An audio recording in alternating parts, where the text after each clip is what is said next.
Virginia could be closer to taking the next steps of getting many students' cell phones out of the classrooms. This after the Department of Education released its own finalized guidance for cell phone-free education. It's an executive order the governor says is aimed to reduce distractions in the classroom. Stephanie Johnson is in Newport News with the details. Stephanie.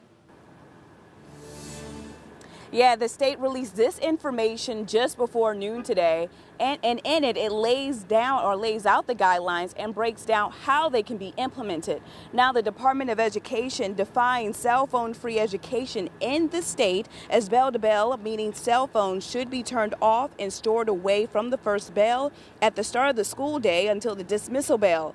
The guidance says the cell phone-free guidance will be applied differently based on a child's school age.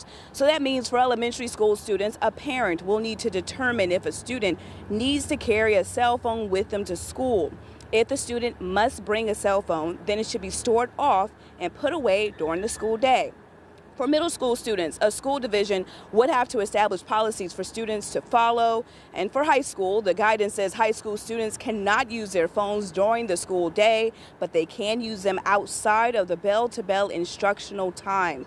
Meanwhile, as for where students should store their cell phones, the Department of Education says it will be up to school divisions on how they plan to store away students' cell phones. And lastly, in cases of emergency, the Department of Education says school districts must come up with a plan to communicate with parents. Live in Newport News, Stephanie Johnson, 13 News Now.